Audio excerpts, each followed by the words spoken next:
சமையல் கட்டில் நான் எப்பயுமே எனக்கு பிடிச்ச ஆலயத்துடைய பாட்டு, சாமியோடைய பாட்டு அந்த மாதிரி கேட்டுட்டு தான் நான் சமைப்பேன்.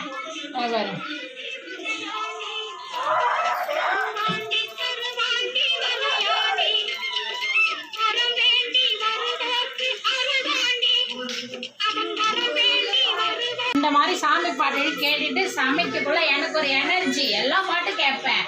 முருகர் பாட்டு, என்னுடைய அம்மையப்பா பாட்டு, ஈசன் பாட்டு, எல்லா பாட்டு கேட்கல எனக்கு ஒரு புத்துணர்ச்சி, ஒரு எனர்ஜி, ஒரு உடம்புல ஒரு எனக்கு புரியாத ஒரு சக்தி. எல்லா வேலையும் செய்யலாம் முடியும் நம்மளால, ஒரு சக்தி.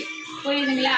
அதனால் நானும் கேட்குறேன், நீங்களும் நல்லா உங்களுக்கு பிடிச்ச மாதிரி பாட்டை போட்டு கேளுங்க. ரொம்ப ரொம்ப நல்லாயிருக்கும். சமையல் கடற்கரை ஆகிடும். என் வேலையும் முடி போகுது. வெந்துடுச்சு.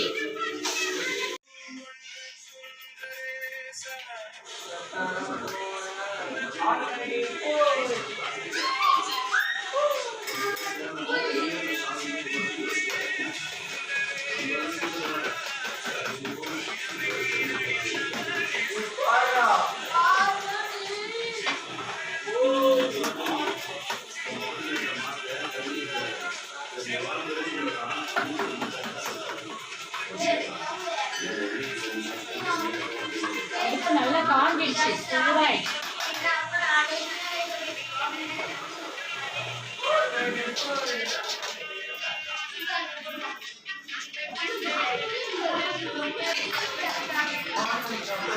கடையில் போய் கேட்டால் ஒரு ஆம்லேட்டு 15 ரூபாயாம். ஒரு முட்டை 7 ரூபா தான். 7 பரவாயில்ல. 2 முட்டை 2 பேர் திருப்தியாக சாப்பிடலாம். அதுவும் நல்ல கோல்டு வினரில் சமைக்கலாம். கோல்டு வினர் அதிகமாக ஊற்றினாலும் தப்பு கிடையாது. ஏன்னா அதில் கொலஸ்ட்ராலே இல்லை, சுத்தமாக எடுத்துட்டாங்க.